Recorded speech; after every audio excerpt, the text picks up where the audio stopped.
Hi, everybody. Happy Monday. Thank you for joining me for Reimagining Education, Conversations on Character and the Common Good. This series is part of the Virtues and Vocations initiative, which seeks to make character, purpose, and meaning central to education and pre-professional and professional education in particular. My name is Suzanne Shanahan, and I direct the Center for Social Concerns here at Notre Dame, the home for this particular initiative. Before we jump in with today's conversation, two quick logistical notes. We are on Zoom, and often there are Zoom challenges. Please do know that there are several folks waiting behind the scenes to jump in should there be any problems. Second, please submit any questions through the Q&A, and they'll be passed on to me directly at about the 40-minute mark in today's conversation. So with that, I am thrilled to bits to be welcoming Zena Hitz on education and human flourishing.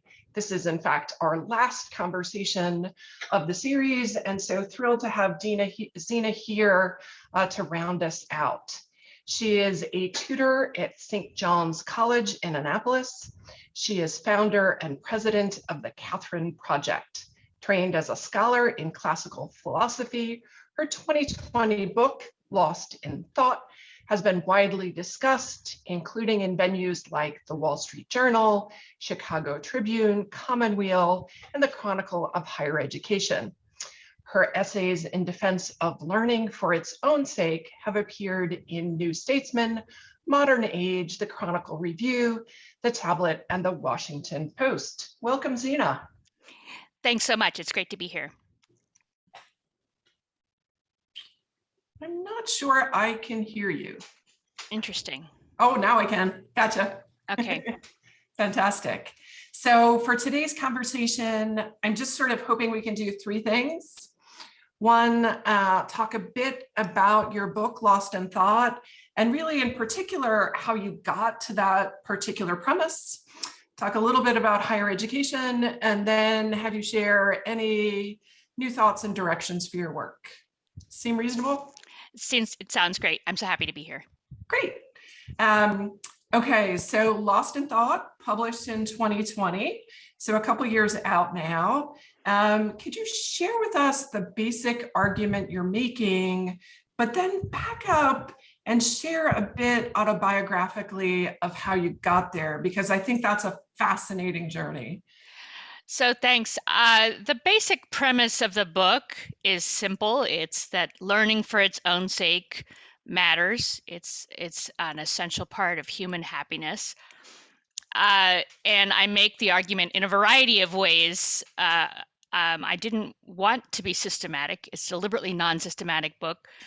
So I draw on biography, history, philosophy, personal experience, and some literary criticism, novels, some literary criticism, some film, and my own experience. So my experience could be described the following way. I was a natural bookworm as a child. I was one of these kids that escapes the world into books. So for me, it came quite naturally to go into liberal arts, to come to St. John's, where I teach now as an undergraduate.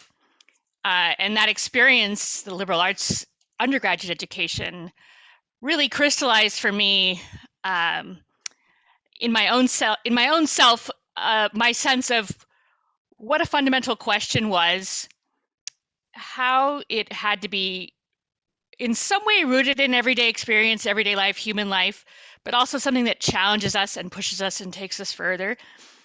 And it taught me how to read seriously, how to use books to think about the deepest questions.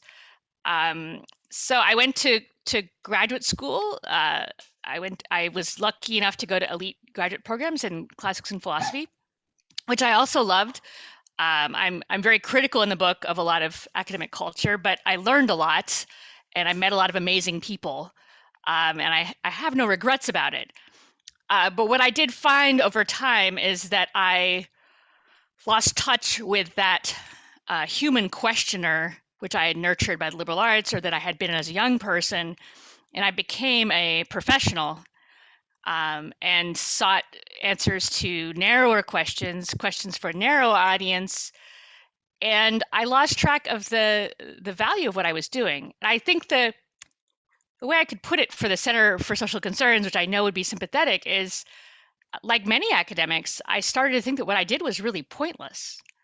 That there was a world of suffering and injustice out there, and that it was self-indulgent to sit around a library reading classical philosophy, which was my background. I couldn't connect this sense that was developing in me of a necessity of living a life in touch with the suffering of the world, in real community with the worst off, and being an intellectual. I just couldn't put those things together. In the middle of all that, I came into the Catholic Church. I come from a secular background, and that sort of early midlife crisis went into a sort of religious discernment process. So I ended up, after spending some time teaching philosophy in good ordinary institutions and becoming sort of increasingly desperate and discontent, I left the profession. I lived for 3 years with the Madonna House community in Combermere, Ontario, and I had an eye to joining. I didn't know it was only going to be a temporary stay, and then I discerned out and realized that I could live out. I could put these two things together in some way or other by going back to St. John's to teach undergraduates and to focus less on to be a teaching academic more than a research academic. That would be the clinical way of putting it, but to put at the center of my life that kind of person-to-person service, teaching and learning as person-to-person service. So I'll put that there and see what you'd like to hear more about. So great. So maybe we can start with your original St. John's experience. And so St. John's is an unusual liberal arts education, given the number of liberal arts colleges across the country. Was there something in particular that drew you there? And then while there, did you embrace that particular mode of education and those emphases? So did you know already then that this was, in some sense, who you were and how you thought about the world? So I had a very, like many, this happens not to everyone at St. John's, but to many of us, I had an immediate, passionate connection to the place. So as I was there as a summer program, as a high school student. And as soon as I had an experience of it, I knew in the depths of my soul it was exactly what I'd always wanted without knowing what it was. And I sort of went whole hog and learned everything I could about the mode of education and its forebears in the radical egalitarian educational movements of the early 20th century, and then the way that program was developed by the Jewish refugees after the war. And so it's a very small place, a very unique, almost cult-like place with its own traditions. So in general, I think people go all in or they're not comfortable there. So it has a lot to give a certain kind of student, and it's hard, I think, if you don't latch onto it. So I can't say so I had a deep connection with a place. It didn't endure the sort of vicissitudes of being a young person who was ambitious and maybe not so well oriented in what mattered most to me. So I was pretty, and upon arriving in graduate school, I was pretty quickly critical in a way that I think is reasonable of a St. John's education. You see its limitations. You don't read secondary literature. You don't do research. There are certain depths and details you never get to. You're always an amateur. On the other hand, there was something that I had experienced that was a bit of an internal touchstone. I knew that something was wrong, and I think that was partly because I'd had that experience, and then I was able to recognize it again when I realized I had to come back to it.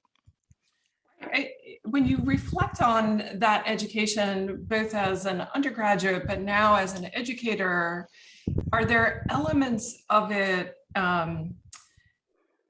that you think are missing from the average liberal arts education? So I think I would say two things, and they are both things which have been exacerbated by current trends. So I think when I was a student in the 90s, I think St. John's was always different, and for people like me, there was nothing else. But there was quite a lot of very good liberal arts education out there, and it was a little bit of embarrassment that you would realize that, and then realize that what you'd done was a piece of something. It wasn't the whole thing. I think that the main thing that it offers that other places have either begun to lose or have lost very significantly is the sense of teaching as a person-to-person activity, teaching as mentoring, as modeling habits, habits of mind, habits of the heart, habits of reading, habits of thinking for young people to imitate and make their own. And I think that the liberal arts are not content. The content, there's a lot of content and there's a lot of things you can learn, but the core of a liberal arts education are those habits and virtues, and those can only be taught in a personal community. So that's, I think, the main thing that's really been endangered or virtually destroyed in many institutions. Mhm. The other thing is it's independence of mind, which is a funny thing because we have this all required curriculum at St. John's. I mean, there's almost no electives. So in a way, you would think it must be very regimented and do what you're told. But the truth is, those things are fixed, and then each student is expected to develop in the ways that each individual student develops. And we know, I think, all of us who teach, how distinctive each student is and how each has different challenges, each has different talents, and they emerge over time in ways that are not predictable or controllable. And just to have a style of education that really honors that and sees that as a virtue rather than something to be controlled or suppressed. That is, we want free people who think independently, who are their own teachers in some way. And I think that's something else that I find essential about this type of education. But that's more, anyway, I think both of those things are something I find in my own teaching now, and I found when I was an undergraduate that I didn't find in necessarily in other places. So there's two different things I'm thinking as you talk about this. One is, I think one of the most extraordinary students I worked with when I was at Duke, a graduate student who was from St. John's, and I think her education was fundamentally different, but I think that for me, she represented this freedom of thought in that, sort of you required theory class, there's a range of expected responses to the classic sociological canon, right? And we all know what they are. And yet she consistently had a different way of thinking about it, and represented sort of thought that for me was in some ways unthinkable, if that makes sense. That it sort of jumped outside the standard repertoire in ways that was extraordinary. And for me, I think she's just an extraordinary individual, but also I attributed it to that education, which I think speaks to this notion that despite the kind of standardization of the curriculum, it really does encourage that kind of creativity of thought, which I think is extraordinary. The other piece of it for me is attention, and that I've heard you speak about, and it's this notion of education for education's sake, learning, reading, embracing, and the relationship of that to, right, a sense of one's humanity at the core, and a sense of happiness, and emphasis increasingly within the liberal arts, in particular, of toward what end, and that the liberal arts is a way to achieve a kind of humanity that we think is lost. And I'm wondering if you could just talk a little bit about that tension, because at least in my mind, I think it's both. Right, and that I would like to see that humanity represented in the world. And I wonder if you could just talk about that tension a smidgen. Can you just say exactly what the tension is one more time? Just so right, sort of between education for education's sake and education toward an end.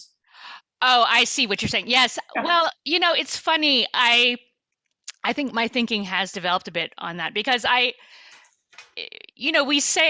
say in the book, right, learning for its own sake. And in a way, that's a kind of a shorthand. What does it stand for? What does it mean to learn for its own sake? There's a way in which that doesn't make sense. Nothing is for its own sake. There's got to be some way you can account for what the value is. So I think I put it in the ways I think you just put it, in terms of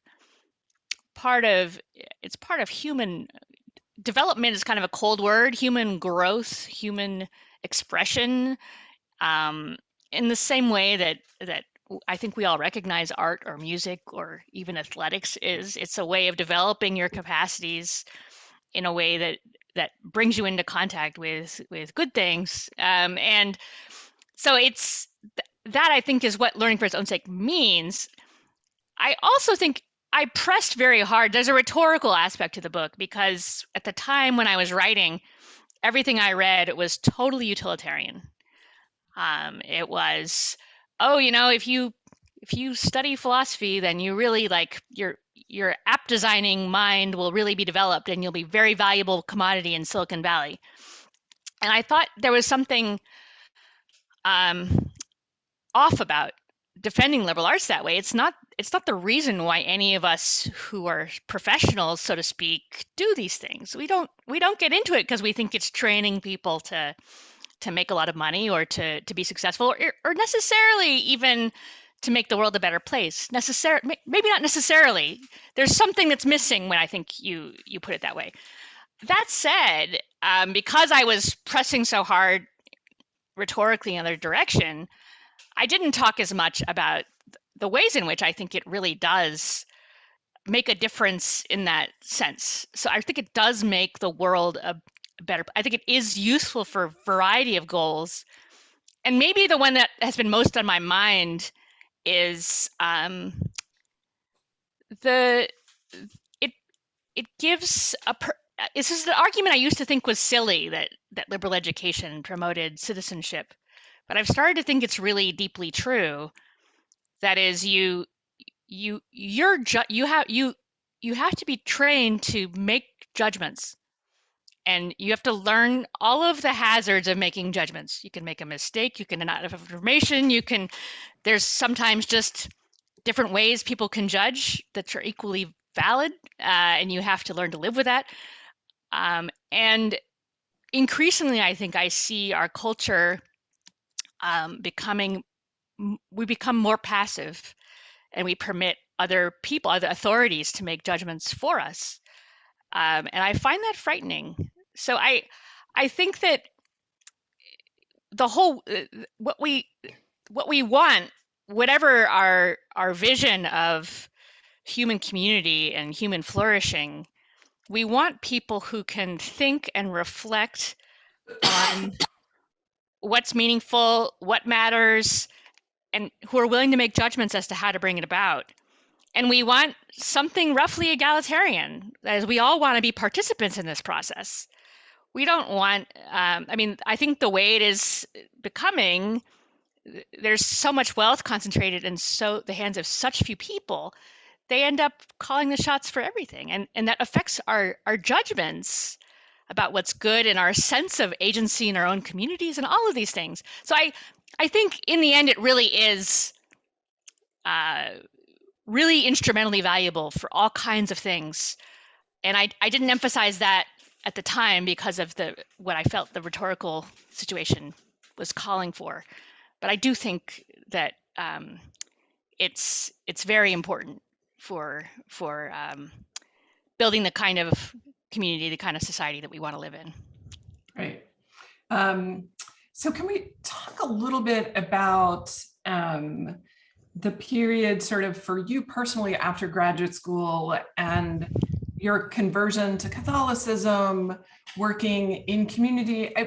What was it about graduate school and that experience, and how did you bring together your interest in learning with an interest in social justice? Right. Well, I think for a long time, I wouldn't say I really did bring them together. I did a lot of different things. So I was a college professor that did volunteer work on the side, or who, I came into the church my first year of teaching. So that happened pretty early. And from then on, I was kind of learning about it and trying to get my knowledge of the faith up to the level that my education and other things was appropriate to my education level. For a while I had a PhD in philosophy and RCIA catechism, and it wasn't quite right. I had to learn more. But I think it felt very discontinuous, and especially the type of service that I was most drawn to was very simple, very person to person, very hands-on. So the Catholic worker I volunteered with for a time, and Madonna House also has that character of being with the poorest people, being present to them, sharing whatever you can share of their outlook on life, their perspective on the world, learning from them, suffering with them to the extent that you can. So that's a type of spirituality which has never, I couldn't find anyone who did that along with intellectual life. And I have to say, I still haven't really. So I was pulled in these two directions and just didn't know what to do. And it's very, very painful. And I want to say that because I know that there are always people discerning out there. Like it's very, very painful. And you can really not know when it's going to end, but it does come to an end. So I think part of what was making it difficult for me to see clearly is that I had something like an addiction to status and prestige. So I needed these reassurances of my value from, publications and making a really smart remark at conferences and all of these kinds of things. And to some extent, I mean, like any addict, I'm still this kind of addict, although I'm, in recovery. So I think I needed those 3 years with that were kind of in the desert, where I was just not going to get that part of my life. I was not going to be satisfied in that way. It was too simple a place. It's a community. All of your warts come out. Your gifts aren't necessarily going to be put to work in the way that you want. So I needed that in order to just be able to see clearly what I really wanted to do and to feel free to do the thing that I might really enjoy doing most, no matter if it had a cost or not. I think that's also something that young people really struggle with, just knowing that it'll be okay if you pay a price for something, and it's often really worth it. But gosh, it's hard when you're in the middle of it. Yeah. So you described the draw of the work living in community and the person-to-person work, and you've also described that as what you see as extraordinary about a St. John's education, both as a student and now as an educator there. Can you talk about the relationship between the two? Do you see them in the same way, or are they fundamentally different? Well, I think there's something which is common, and this is what I tried to make clear in my writing. So, and in a way, it's implicit in your straight up Catholic catechism, right? So what are there's the corporal works of mercy and there's the spiritual works of mercy. And, you memorized all 14. And so you know that teaching the ignorant is among the spiritual works of mercy, just like feeding the hungry is, right? But it's one thing to have that as a formula. And it's nothing to really know in your bones that what you are doing is a form of loving service, as you are serving someone else's good by teaching or by passing on your intellectual habits or your habits of reading and so on. So in that sense, it really is the same. It's the same. Oh, a work of mercy is a work of mercy is a work of mercy. I think it is definitely a continued challenge to be, it's not the same as being in a faith community where everyone has a closer conception of the same goal as you do, and you can be held accountable to that. So there's no one at work who's telling me, be merciful. Two works of mercy.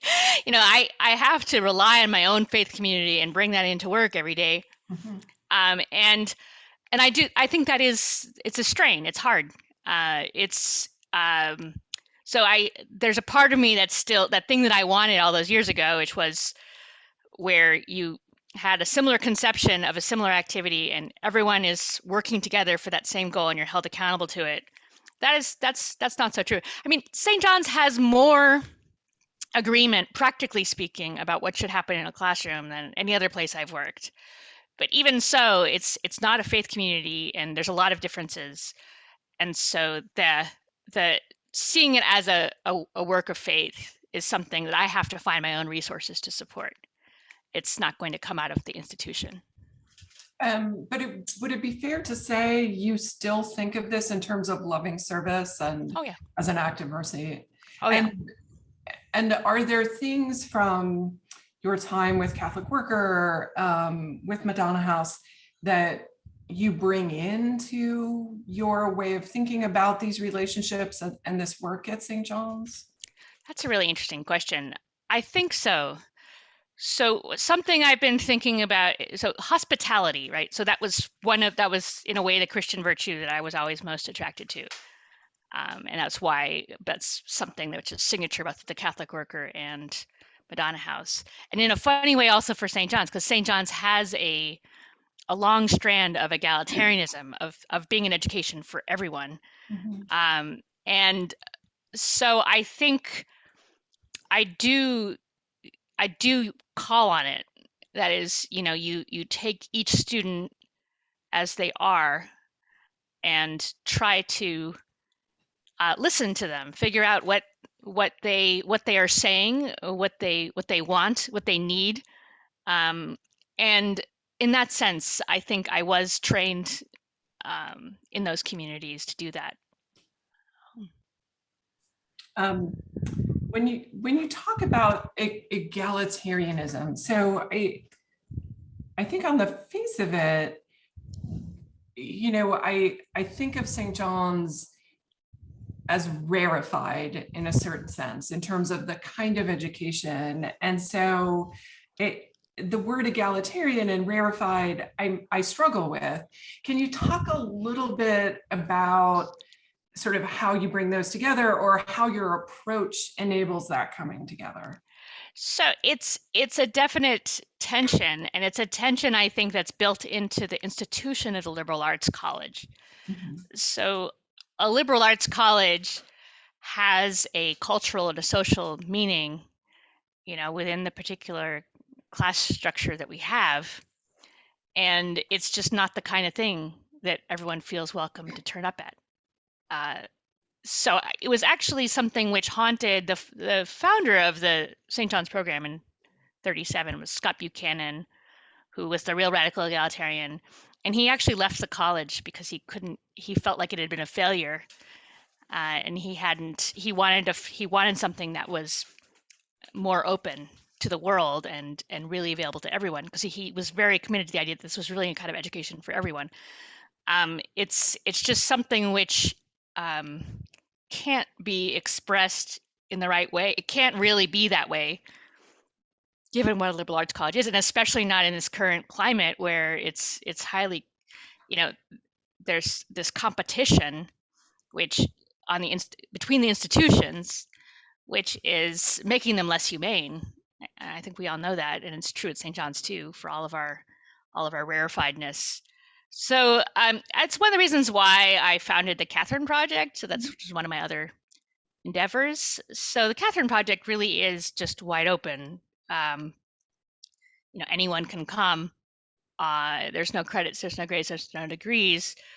We still have ongoing conversations as to how to really open the door wider or go out and find the people who are not necessarily going to be in the networks to discover it. But I do think that at the minimum, reading really good books and talking about them in terms of their fundamental questions with others, that's just something that a huge, huge, huge variety of people can do, much wider than the opportunity that's out there. So it's just, there's no easy answer. It's a case where my values and the institutional structures that are out there are not working together particularly well, and I'm trying to fit them together, but it's takes a long time, and it may never really work in the way that I'd like it to. So can you talk a little bit more about the Catherine Project and sort of what was the kind of moment that you moved in this direction? And if you could also talk a little bit about this question of access, right? Sort of what the networks are, but also I think the cultural perceptions that some of the things in the core curriculum at a place like St. John's aren't accessible or available or written for. Yeah, an ordinary person. Yeah. Well, let me say a bit about the Catherine Project, and then I'll try to address that last question. I founded it in the summer of 2020. We had this horrible emergency online teaching, which I'm sure everyone remembers with dread and horror. I had been thinking really hard at that time about given that it was necessary, what was needed to make it be better than it would be otherwise. What was the best thing it could do, basically? And I realized that the best thing it could do, coincidentally, given that it was me, was something like mentoring, so small groups. So I had that piece was one place, and my book had come out, and people were writing to me asking for help. People wanted to study in the way that I was writing about in the book. Either they'd done it before and had lost touch, or they'd never done it and they wanted to start. And I didn't know what to tell them. I didn't know. I mean, a lot of them had real lives. They had real commitments, and they couldn't just pick up and go to college or go to grad school or something like that. So eventually, something clicked, and I realized that I was in a situation where I could, given the simplicity of a Zoom meeting, I could put together volunteers from my academic circles and former students who can lead sort of informal reading groups, and with the people that were coming to me because of the book. So that was how it began.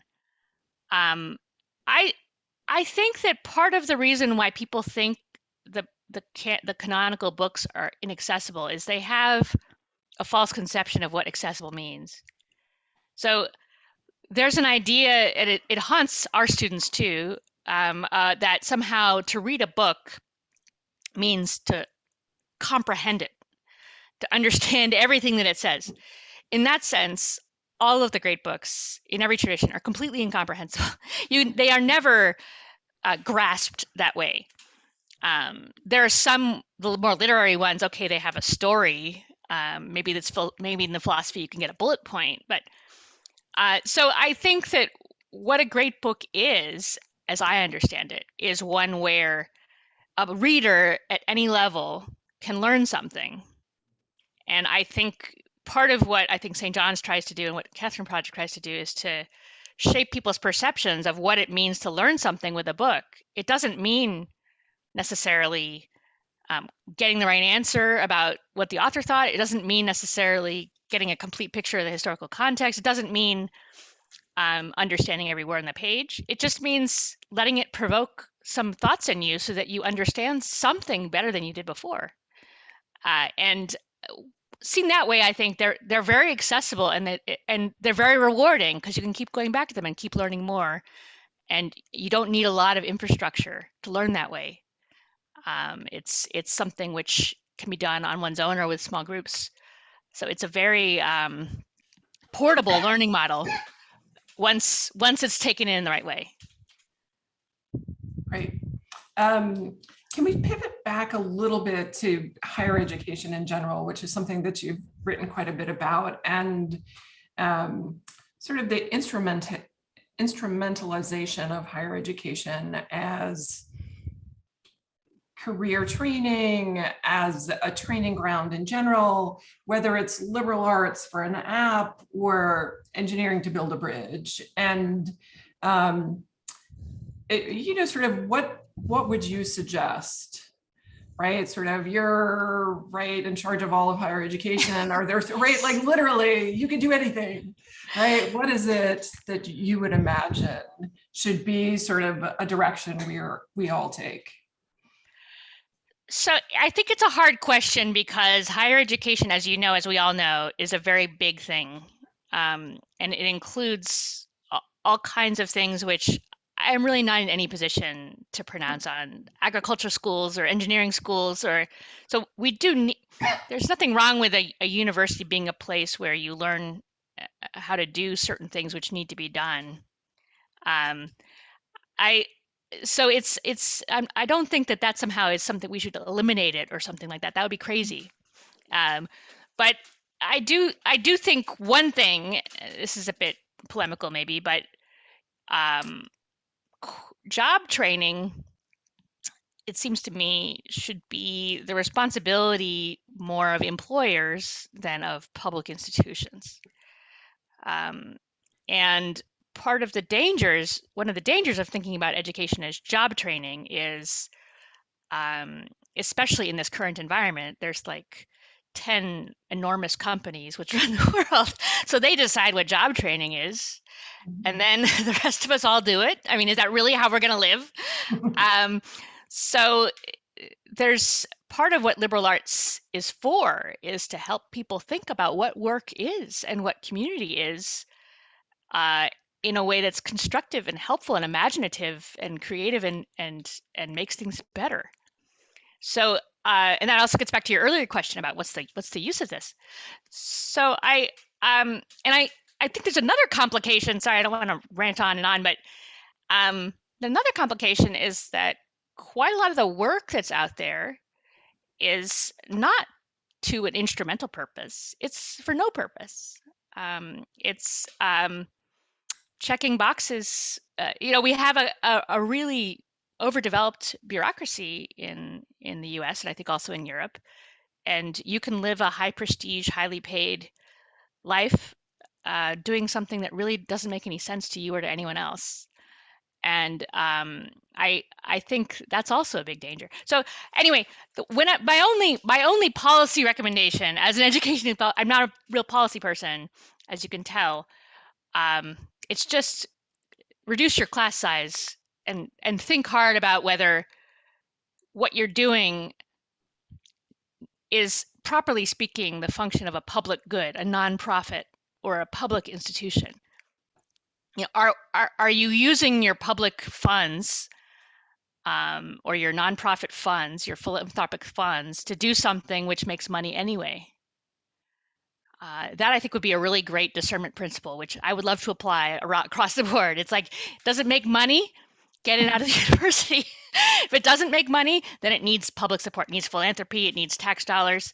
And that's that's Adam Smith's vision of education, is supporting what the market won't support.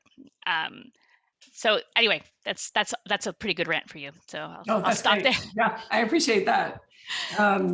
So I think that the questions are already queuing up, so we might pivot there and then we can kind of circle back to any loose ends. Okay. So first question, I'm not very familiar with Madonna House. Could you explain that a bit more and touch on how your years living in community there affects your day-to-day life, especially when teaching? Okay, thank you for that question. So Madonna House is not officially a religious order. It's a lay community. So it's one of the lay movements that came out of the 20th century as a part of the Vatican II movement for the universal call to holiness. So a way to try to bridge the gap between clergy and religious and the laity. That said, does have a lot of structures similar to religious monastic life. So you don't work in the world, generally speaking. You take serious vow of poverty. The communities live off donations, um, and you make permanent promises of poverty, chastity, obedience. They don't have married couples like the other lay communities. So it's all celibate, all singles. What's also quite interesting about it is mixed men, women, and priests. So there are three elements to the community. So they are, I would say, contemplatives in the world. So they try to unite prayer and daily life, daily activity, and loving service is a kind of central piece of that. So my daily life, I mean, it's a hard question because, like all of Christianity, you always feel like a failure, and maybe that's the point. But the idea is to, as much as possible, make one's work a act of love, an act of prayer, and so being able to teach person to person is a real privilege in that respect. It's really makes it possible to see what I'm doing as something prayerful, as something which is in touch with Christ, in a way that would be hard in other modes of work. Great. Next question. What about addressing U.S. political society with the demand for public, accessible, liberal arts education starting when young? Why change the model with elitism when it's when that is an effect of political economy? Right. I think that's a really hard question because I think the debates about this that are going on now, like for instance, should there be free college for all, for instance, whether we should be putting more emphasis on the public, rebuilding the public schools or private schools. I'm a fan of the American educational system in the sense that I do like that there's a variety. I think and that's only because I'm a bit of a pessimist, and I think things tend to go wrong. And if you have a complex, chaotic structure, it's more likely that there'll be pockets of things that go right. So for me, on the one hand, yeah, I teach at an elite institution in a lot of ways. It's a small liberal arts college. It's got red brick, and it's bougie in a certain way. On the other hand, the type of education that I'm passing on is really done right as far as my basic values are concerned. So it doesn't make sense to me to work in a public institution doing something that I think isn't working just because it's a public institution. So I think that a global solution to the problem of education in the US is not going to happen. They're not going to find a way to fix everything, and any attempt to fix everything might just make things worse. So I think really a focused approach where we build up our institutions one by one. I think honestly that's the best practical measure to take right now. I think it's the situation with education. I have a very, very bleak view of it. I think a lot of things are going very, very seriously wrong, and to keep the structures in place and just try to homogenize them seems very dangerous. So that's my thought. Yeah. Okay, great.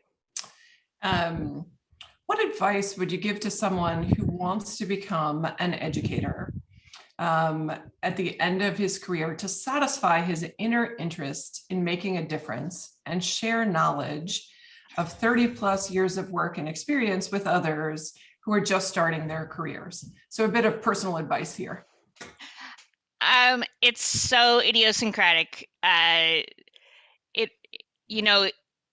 good educational institution is, in my experience and what I've observed among my friends and my people, you need to find an institution that's going to support the kind of education that you believe in, and that's already such a significant hurdle that you want to look for that first, and find the community of people who are doing something like what you want to do, and adapt yourself to what they're doing.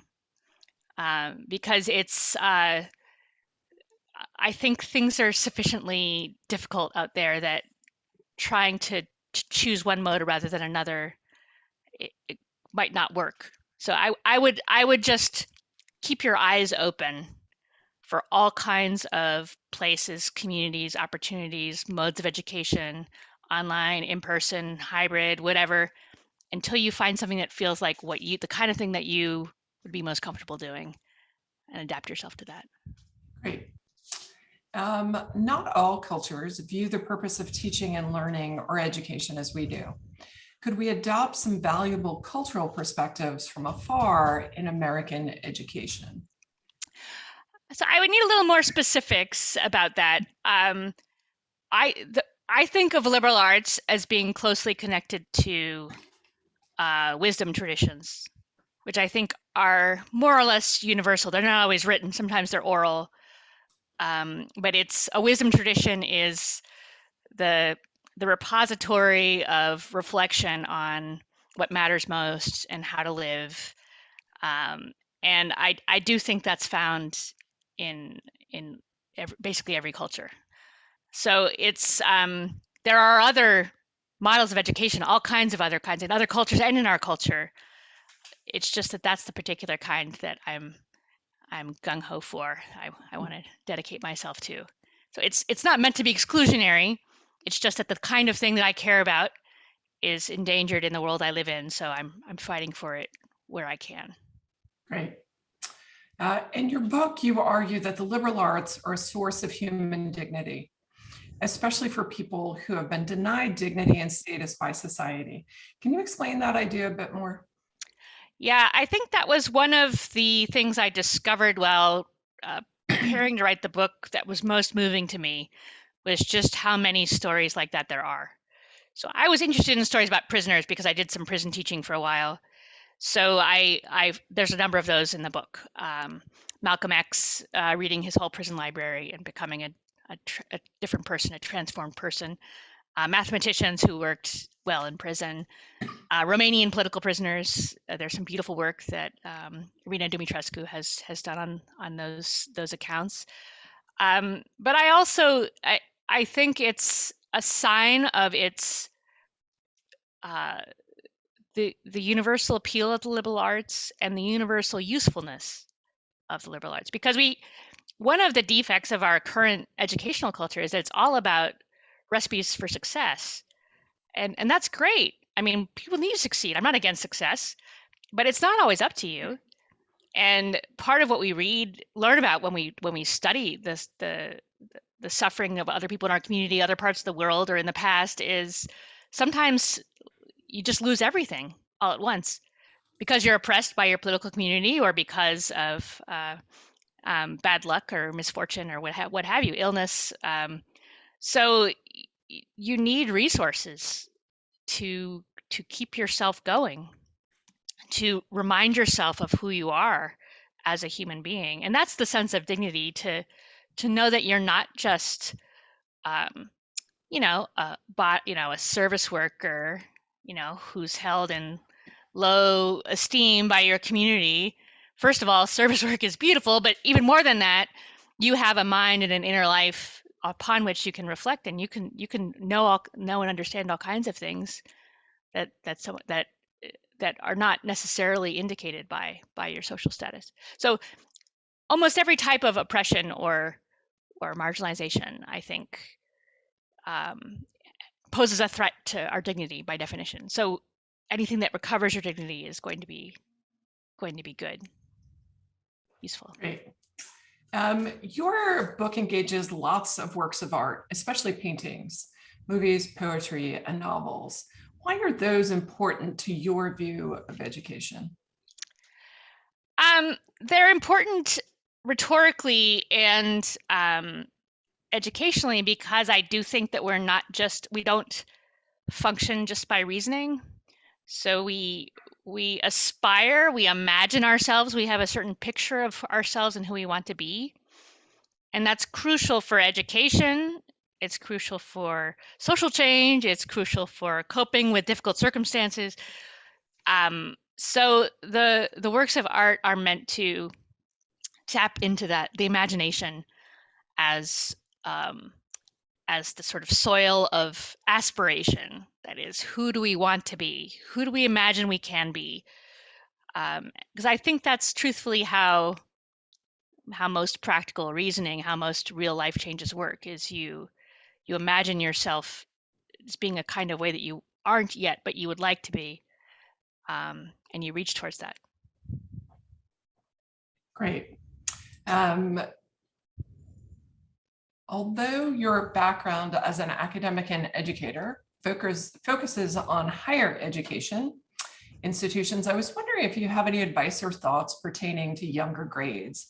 As a hopeful future elementary educator, I wonder how these values and tenets of the liberal arts can be put into practice at that level. So I don't want to talk too much about that, because I think there are questions about development that I'm not an expert on. I don't think that in some way children are natural wanderers and philosophers, but in other ways there are certain skills which I think only develop later, like in say teenagers.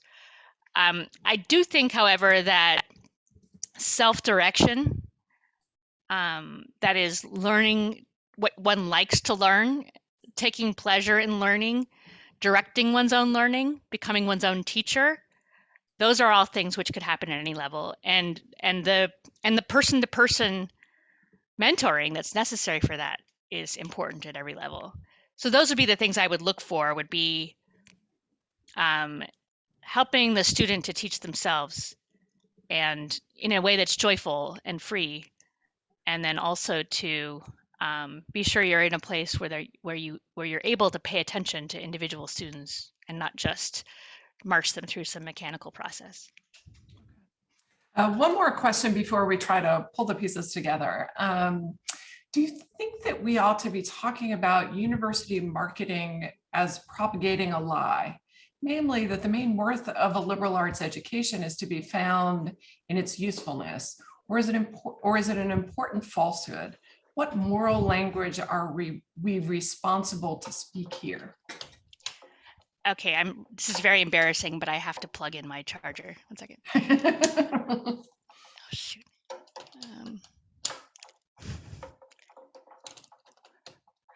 I don't think it's a lie. I think it is useful education. Darn it. Okay, finally, sorry. That's so embarrassing. Sorry, you got a little view of my kitchen, everybody. Great to see you. All right. I don't think it's a lie. I do wish university marketing were more respectful of its audience.